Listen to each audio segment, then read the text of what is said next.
I will continue the Know God series, and today is the topic is God living with us too.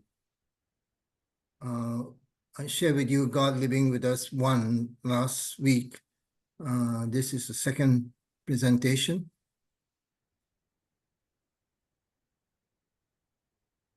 We start with the word John, which is born of affection, or we previously talk about John as affectionate heart.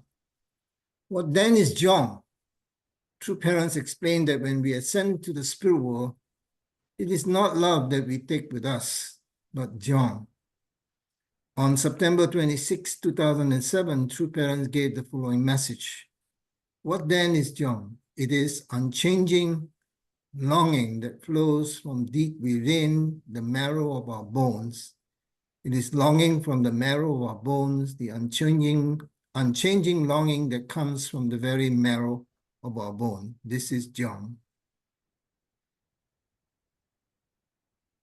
We can say that John is very much related to this longing heart that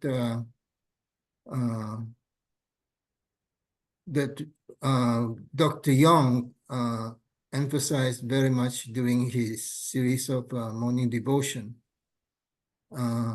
Longing heart, so I shall continue. So what is the difference between love and John? What is the relationship between love and John?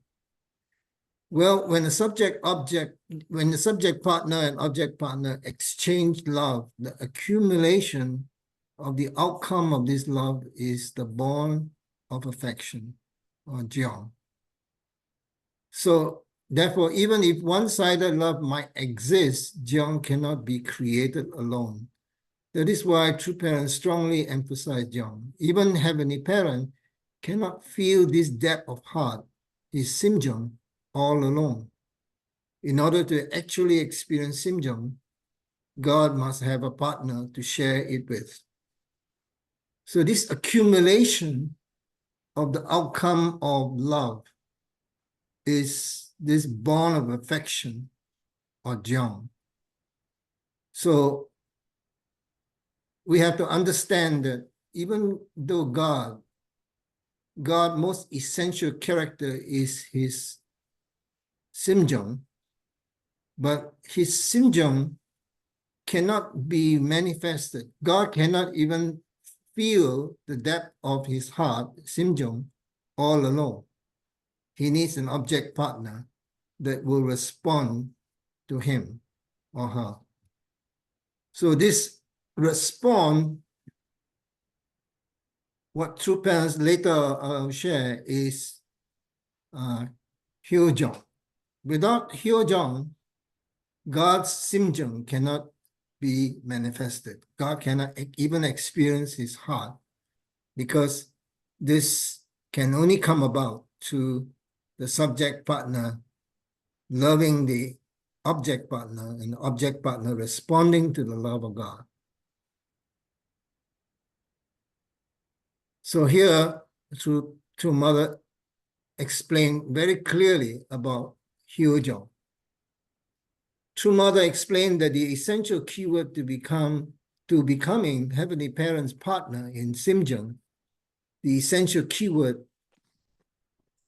to True Mother's entire life is Hyojong.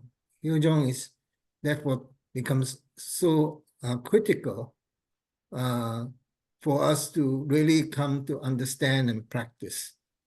So Adam and Eve should have had this Hyojong towards God. Then only God's Simjong can be manifested, and that the love that God gives to Adam and Eve, accumulation of that love becomes the John. So the way for Adam and Eve to become Heavenly Parents' absolute partner in Simjong is by perfecting their family, and that way to do that is through Hyojong. filial heart. So it's very important to understand. Here we are talking about the realm of heart. Hyojong, filial heart, is necessary for God's Simjung to be manifested. Now, we talk about the 4 realms of heart. Now, when true parents spoke to us about the 4 realms of heart, it was on the occasion of the 40th anniversary of the founding of our church, May 1st, 1994. I don't know whether you remember. This is the time of which true parents shared about the 4 realms of heart. But most of us, when we talk about the 4 realms of heart, we talk about the 4 types of love associated with the 4 realms of heart. So the 4 realms of heart we are referring to is the heart of children that we should have demonstrated, as Adam and Eve should have responded through Hyojong, the heart of children. And then as we grow up, that heart that we develop is between brothers and sisters, the sibling heart, the heart of brothers and sisters. Then as we grow up, we receive the marriage blessing. Adam and Eve should have received the marriage blessing. Then the conjugal heart, the heart of husband and wife. And then when they become parents, they would have then inherited God's parental heart. So these are the 4 realms of heart. But we have to understand that even though true parents introduce the understanding of the 4 realms of heart, we never really could manifest these 4 realms of heart because we are fallen, so therefore we did not inherit these 4 realms of heart from God. We are in the realm of heart of Satan. So it's very important to understand that in order for these 4 realms of heart to be realized, this is only possible now that true parents have victoriously established Hyojong towards true heavenly parent and established 4 realms of heart themselves as true parents of heaven, earth, and humankind. Then we can inherit these 4 realms of heart from our true parents. That's a very important understanding. So another process that is very necessary so that we can inherit these 4 realms of heart is the process of moving from the realm of heart of Satan to the realm of heart of God. And that is through the marriage blessing and holy wine. To be reborn in the original Garden of Eden, we must go through the gate of true parents' blessing. So in September 23rd, 1998, True Father said, when you drink the holy wine, Satan must open the gates of hell for us to be liberated from hell. And God must open the gates of heaven.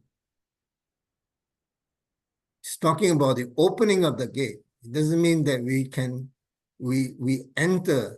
leave the gates of hell and enter the gates of heaven.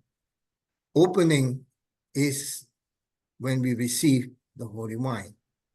But it's a necessary process. That's why marriage blessing is so important for us to come back to God as sons and daughters of God.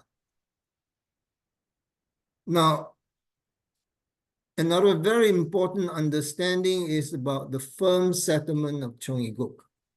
And I started this presentation last week talking about what firm settlement of Chongiguk means. This was proclaimed on February the 6th, 2020. It is a time for which, providential time, when people experience and feel they are living together with Heavenly Parent in their daily life, experiencing good and bad. Even God wants to be part of this attendance to our Heavenly Parent. So it's very important to know that God is living with us because of the firm settlement of Cheonggyeok on February 6, 2020. It means also that it enables people to feel and experience a substantial unity of the spirit world and the physical world.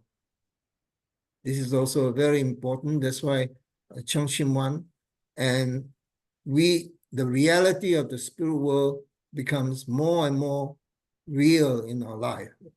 And not only the spirit world is real when we are in the spirit world, in Cheongshim, but also in our life, in this era of Cheongshim and in this era of God wanting to live with us, that God is with us, living with us. Okay, very important. Heavenly Parent, whom we should know, attend, experience, living with, one whose presence we feel in our heart, a being who is right there together with us. So this is the awareness that we should have. We should believe that we are living, in this amazing era of the Cheonggyeok, that God is living with us, and we need to awaken our awareness to Heavenly Parent living together with us. This is an effort that we all need to make. Now that we have Cheongshim and that we are preparing for the entrance to the Cheongyi Sanctum and Cheongwanggung. So humankind are all things of creation living together in harmony. This is the firm settlement of Cheonggyeok. First, Heavenly Parent and true parents unite as one and live together as the true parents of heaven, earth, and humankind. Then true parents' family form its four-position foundation and lives together. Thereafter, the heavenly tribal Messiah attend Heavenly Parent in their families and tribes and live together. So this is truly an amazing time we are living in. It also requires rebirth, of course, and the blessing is part of that process of rebirth. To go to heaven, we must be like little children, and Heavenly Mother is the one who gives us rebirth several times so that we can obtain the qualification as sons and daughters who can directly engage with Heavenly Parent. True Mother on earth is fulfilling this role of Heavenly Mother. So, as Jesus said in the Bible, let the little children come to me and do not forbid them, for of such is the kingdom of heaven. So, from the time that Jesus mentioned this until right now, at this time we are living in the full realization of this relationship that we can have with our Heavenly Parent. And establishing a Heavenly Parent holy community. And I've spoken to you about this. Yeah.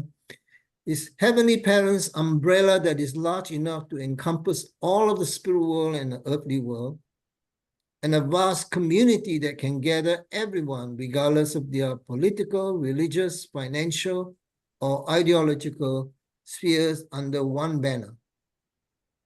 So True Parents is not trying to establish another church, another religion, but to establish Heavenly Parent holy community. And this will finally be established where God can have a physical dwelling in this physical earth. This is the Cheongyi Sanctum and Cheongwanggung. Okay? So all ethnic groups, nation, world, all of heaven and earth attend and live together with Heavenly Parent. So this I already quoted in the first presentation as the first slide. Coming, going, eating, sleeping, experiencing the good and even the bad are shared together in attendance to Heavenly Parent. So in this sense, you know, we have to understand that Adam and Eve kicked God out from his heart, even though they were driven out from the Garden of Eden, but Adam and Eve drove God's heart. God drove God out of their heart, you know. So God is now able to live with us and reside in our hearts. If only we can invite God to live with us. This is very important, yeah, to live with us, to establish Heavenly Parent, holy community. So it's not just a Unification Church community. It's Heavenly Parents, holy community. And this is the era that we are living in, that we really have to, how to say, have that kind of awareness that God is living with us. That's very, very important. Now, this is the second presentation on the six True Parents Theology, study 6. And there's one more part that I will give next week on this era of Chung Iguk. Thank you very much.